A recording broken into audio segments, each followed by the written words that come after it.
तो जैसा आप मेरे बैकग्राउंड में देख रहे हैं, हम दीपगंगा निवासी हरिद्वार सिडकुल से अपने घर के आगे की सफाई यानी हमारे गेट नंबर 5 पे जो गंदगी थी उसकी सफाई हम कर रहे हैं। यहाँ पे पॉलीथीन नॉर्मली लोग फेंकते हैं। आज के बाद मुझे लगता है कि जब हम सब ने मिलकर ये ठाना है तो हम अब इसका ख्याल रखेंगे कि यहाँ पे पॉलीथीन नहीं फेंकेंगे और गंदगी भी नहीं करेंगे। We are hair.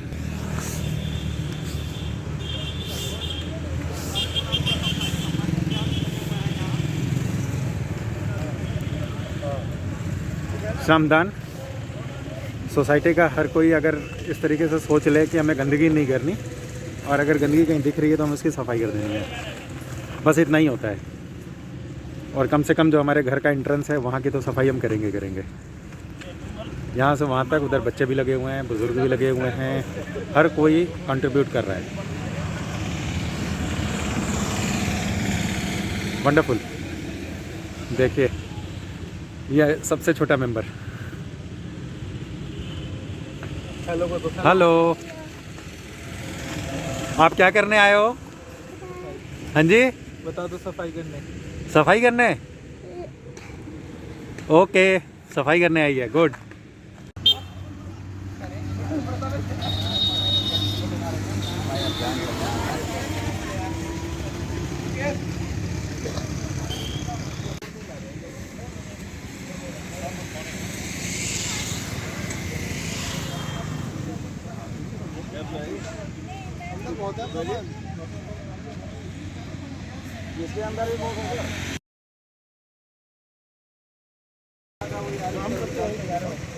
काम करते हुए बन रही है जी।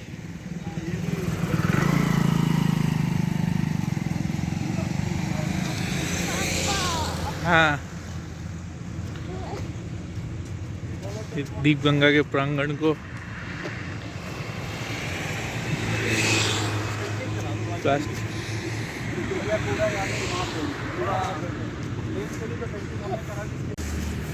देखिए इसी को कहते हैं सेल्फ मोटिवेशन।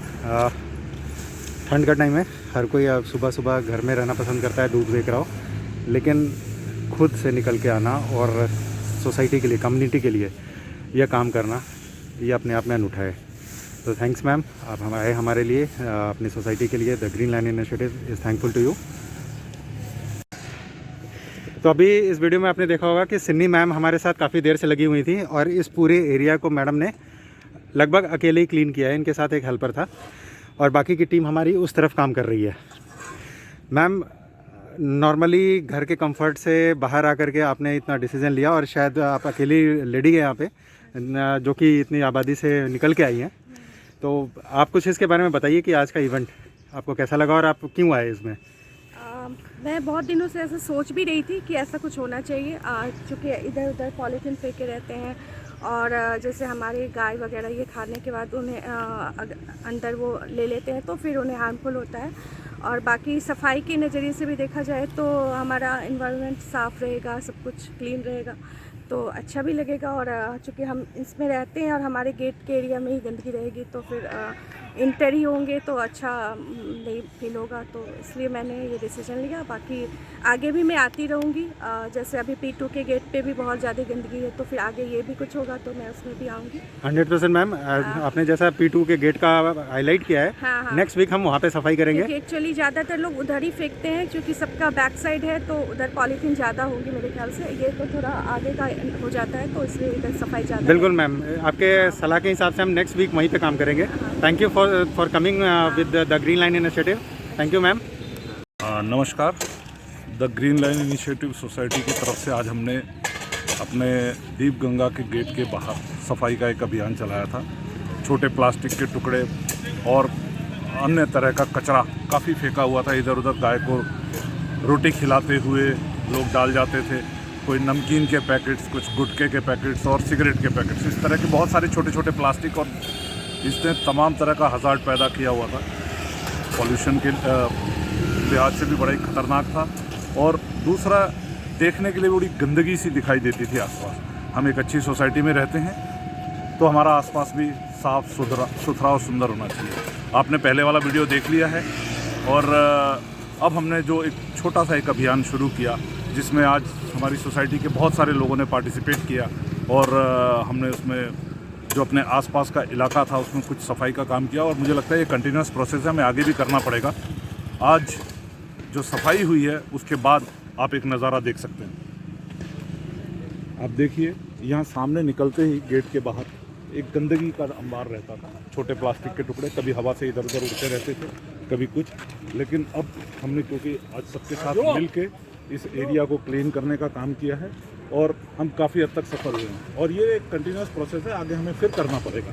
ये नहीं कि आज किया और बात ख़त्म, ये हमें फिर करना पड़ेगा और लगातार करना पड़ेगा, जिससे कि ये एरिया एक खूबसूरत और पर्यावरण से युक्त हो।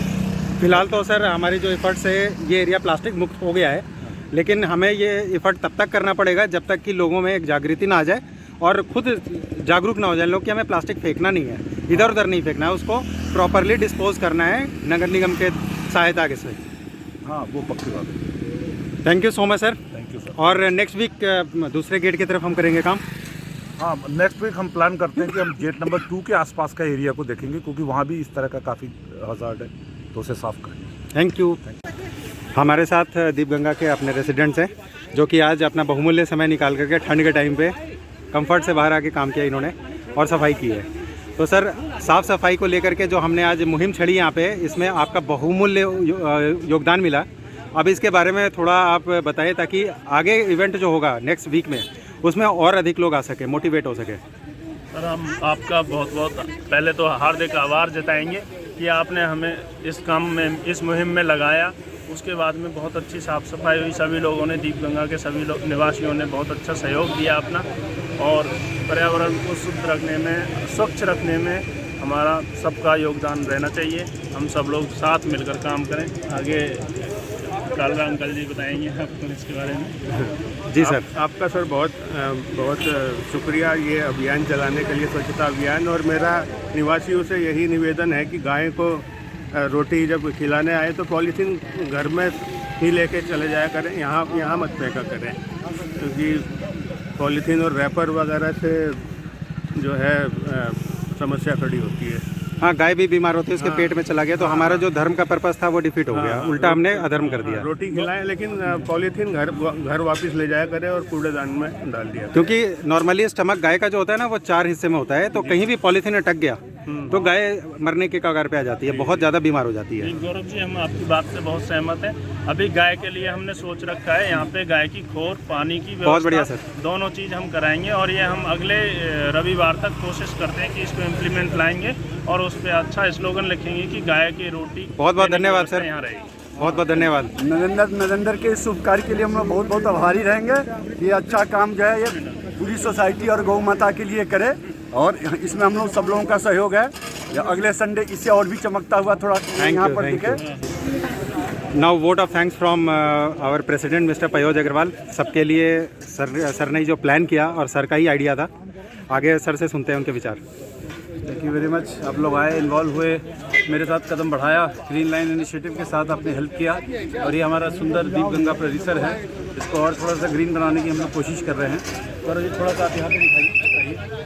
मैं आपको थोड़ा सा ये बताना चाहता हूँ कि ये जब भी मैं गाड़ी से लेके सुबह यहाँ से निकलता था तो यहाँ बहुत गंदगी दिखती थी और लोग यहाँ गाय के फूड वगैरह डालते थे और इस तरफ दिखाएं थोड़ा, ये फूड वगैरह यहाँ डालते थे, उसके क्या होता था पॉलीथीन यहाँ छोड़ देते थे। तो 2-4 गाय भी बीमार हुई, मैंने कोशिश करी इलाज करने की, लेकिन उसके बाद शायद कुछ हो नहीं पाया। तो मेरा सिर्फ यही एक मोटिव था कि हम लोग सब इन्वॉल्व होके, और एक कम्युनिटी इन्वॉल्वमेंट ज़रूरी है कि फेंकना तो खैर मैं बार बार यही कहता हूँ कि आप कुछ नहीं कर सकते ना तो कुछ मत कीजिए, आप इसको छोड़ दीजिए। मैंने अगर हम नहीं करना चाहते मत कीजिए, आप इसको गंदा क्यों कर रहे हैं? मैं कुछ नहीं से मेरा मतलब सिर्फ इतना है कि आप इसको गंदा मत कीजिए। अगर आपको खाना भी देना है खाना दीजिए, पॉलीथीन अपने साथ ले जाइए, अपने यहाँ जाके ट्रैश कर दीजिए। तो खैर it will take some time, लेकिन हमारा काम सिर्फ ये है कि आप जो गलती करते हैं उसको हम लोग शायद सुधारने की कोशिश करें और ज़्यादा से ज़्यादा लोग यहाँ पे इन्वॉल्व हों। और इवन बच्चे और महिलाएं आप देख रहे हैं इन्वॉल्व हो रखे हैं, तो इन सबको इन्वॉल्व करें और जहाँ हम रहते हैं उसको स्वच्छ बनाएं और let us make it a very green and very lush society. Thank you sir, thank you for your concept and ideas. Thank you.